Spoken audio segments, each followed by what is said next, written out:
Hello and welcome to the Borealis Experience. I'm your host Aurora.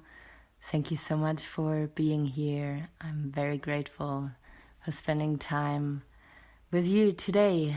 This is episode 25 already. Thank you so much for supporting my podcast from all around the world. It really excites me and motivates me. Last episode was a little bit more about feminine and masculine energy. And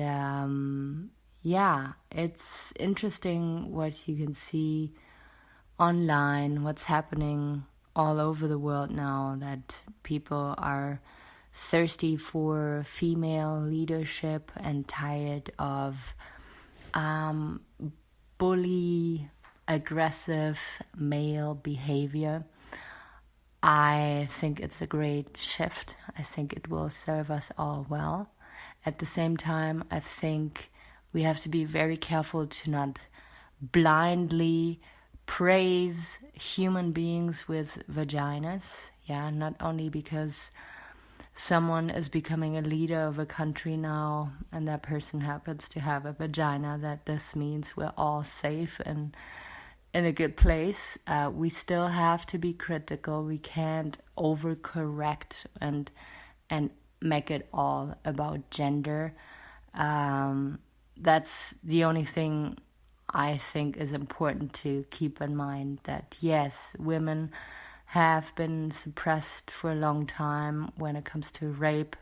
It is usually a male human being raping a female human body, but not all masculine beings are bad and not female. All female beings are superheroes and have our best in mind when becoming a leader. So just stay critical and see how beautiful this shift can be, and make it about human beings that have good intentions instead of body parts. Today I want to talk about something else, though. I want to talk about what is sucking the life out of you. What are habits that you might be engaging in on a daily basis that drain you, that make you feel awful about yourself, that make you not function in a way that you want to function. So let's see what we can find here when we look at the body. Do you drink enough water is one of my biggest questions. When we don't give our body exactly what it needs, and for everybody it's different. Every body is different.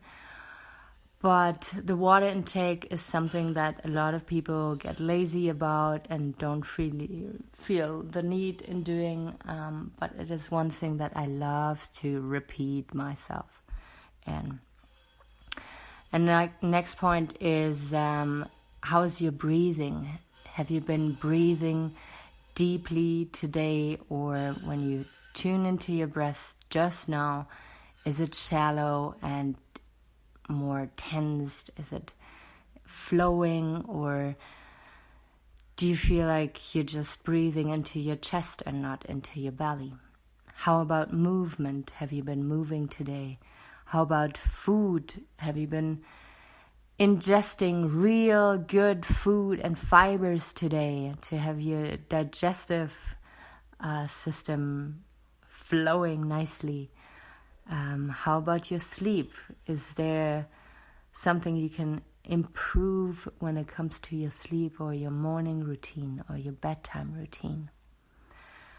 So that was the body. Let's go to the next point, the mind. Where are your thoughts? Do you have thoughts of worry? Are they very strongly opinionated, judgmental? Or are you in constant problem-solving mode and kind of drain your energy through your brain? Or do you feel inspired, creative, present, and calm? Then you know that everything is running smoothly. Anxiety is also a huge topic when it comes to the mind and our well-being. There's a lot of people out there who suffer from anxiety and insecurities. I was one of them for the longest time, and feel that I kind of got a grip on it nowadays. But I definitely did not know, for a long time, did not know how it feels to live without anxiety. That's why if you suffer from anxiety, I know exactly how it feels, and you're not alone with that. But also, that is a huge energy drainer. What do you feed your mind on a daily basis? Think of everything you hear or see. So everything that goes into our brain through our ears. Is it conversations? Is it the news? Whatever you get into your brain through your ears is affecting your thoughts, is affecting how you feel. And what are you feeding your brain through your eyes? So watching TV or videos online, or wherever you go outside and see things happening, is stimulating your brain. And just be critical about what quality of information is hitting your beautiful little brain on a constant, and how might it affect your well-being. Then we have relationships. How do your relationships make you feel? Is it all running smoothly? Is there people in your life that you resent, avoid, that trigger you, that make you feel angry, that make you feel powerless and frustrated? Is there relationships that are unresolved, like you still need closure, but you don't know how to get there? Is there relationships where forgiveness has to happen, but you don't know how? Or you want to ask for forgiveness, but you don't know how? All these relationship situations, let's say, drain us, because on a subconscious level, we're trying to solve it or trying to fight it. And everywhere where we show resistance is where we lose energy. So your friendships with your family members, do the relationships feel balanced, or do they feel draining? Acquaintances. Sometimes we meet people and are excited to have someone new in our lives, even though it's not romantic, maybe just on a friendship level. But maybe it is hard for you to set boundaries, and then those people who don't know you quite yet keep crossing your boundaries, so that's draining too. If it's an old person from your life and they keep draining your crossing your boundaries, and that's draining too. And then it's time to start setting those boundaries. And setting boundaries is something I talked about in previous episodes. If you want to look it up, it's called Are You Allowed to Say No? Will also hugely help to protect your energy and to not feel drained through people. How about emotionally and spiritually? Do you live a purposeful life? Do you feel you are contributing to a greater good with your job or with the interactions you have on a daily basis. You don't necessarily have to have a job. I know a lot of people lost their jobs right now through COVID, but you can do so many things for your community that make you feel good at the end of the day. And it's not a selfish thing. You can go out and volunteer. You can help at the food kitchen. You can make phone calls and support other people. You can do endlessly beautiful things online.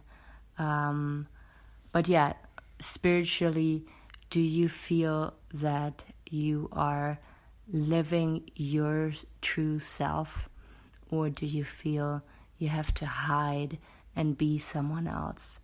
A lot of people who feel the need to have a secretive life and hide their true face, maybe it is their sexual preferences, or a painter who is working as a banker and the family is proud because he works as a banker, but really his soul, his everything is craving to become a painter. So of course now when he works in a job that is not in alignment with him, it is draining. It sucks the life out of you, and it can make you severely sick. So those are all the areas of all the aspects, let's call it, of our life that I want to touch on today. I hope it was not too much. I hope you can let everything sink in now and maybe rest and reflect about it.